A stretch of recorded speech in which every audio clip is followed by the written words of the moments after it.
युधिष्ठिर ने पूछा, हे मधुसूदन, कृपा करके मुझे यह बताइए कि अश्विन के कृष्ण पक्ष की एकादशी का क्या नाम है और इस व्रत से क्या फल मिलता है। श्री कृष्ण ने कहा, अश्विन कृष्ण पक्ष में आने वाली एकादशी को इंदिरा एकादशी कहते हैं, जिसे करने से महापाप नष्ट हो जाते हैं। इस एकादशी से नरक योनि में पड़े हुए पितरों को भी सद्गति मिल जाती है।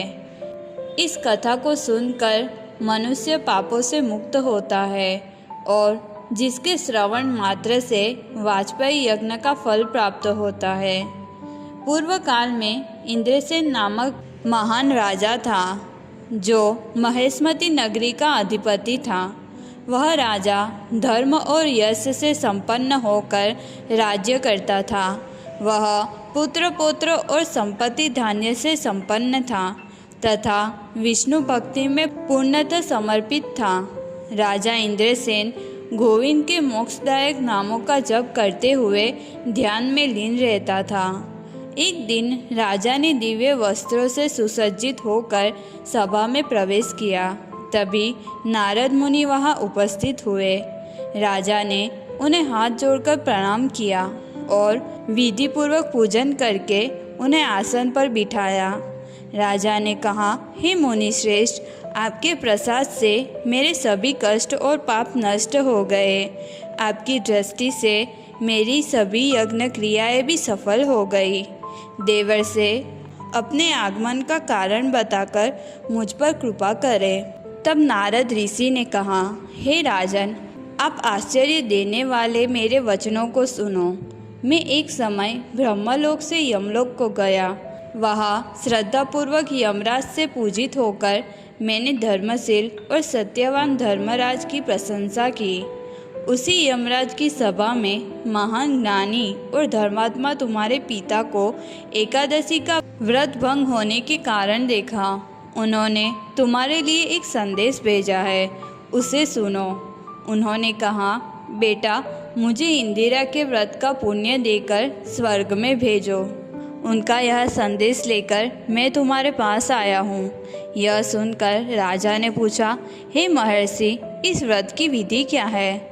यह आप कृपा करके मुझे बताइए। नारद जी ने कहा, अश्विन माह के कृष्ण पक्ष की दशमी के दिन प्रातःकाल श्रद्धापूर्वक स्नानादि से निवृत्त होकर पुनः मध्याह्न काल में स्नान करके एकाग्रचित हो एक समय भोजन करे तथा रात्रि में भूमि पर सोए। एकादशी की सुबह दातुन आदि करके स्नान करे। फिर भक्तिभाव से उपवास का नियम ग्रहण करके कहे, हे कमल नयन भगवान नारायण, आज मैं सब भोगों से अलग हो निराहार रहकर कल भोजन करूँगा। अच्युत, आप मुझे अपनी शरण दे। इस प्रकार नियम करके मध्याह्न काल में पितरों की प्रसन्नता के लिए शालिग्राम शिला के सम्मुख विधिपूर्वक श्राद्ध करके योग्य ब्राह्मणों को फलाहार का भोजन कराए और दक्षिणा दे। पितरों के श्राद्ध से जो बच जाए उसको सूंघकर गौ को दे तथा धूप, दीप, गंध, पुष्प, नैवेद्य आदि सब सामग्री से ऋषिकेश भगवान का पूजन करे। रात में भगवान के निकट जागरण करे। इसके पश्चात द्वादशी के दिन प्रातःकाल होने पर भगवान का पूजन करके ब्राह्मणों को भोजन कराए। भाई बंधुओं, स्त्री और पुत्र सहित आप भी मौन होकर भोजन करें। हे राजन, इस विधि से यदि तुम आलस्य रहित होकर इस एकादशी का व्रत करोगे तो तुम्हारे पिता अवश्य ही स्वर्गलोक को जाएंगे। इतना कहकर नारद जी अंतर्ध्यान हो गए।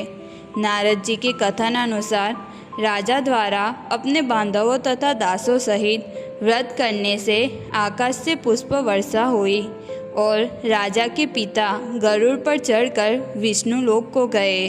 राजा इंद्रसेन भी एकादशी के व्रत के प्रभाव से निष्कंटक राज्य करके अंत में अपने पुत्रों को सिंहासन पर बैठाकर स्वर्गलोक को गया।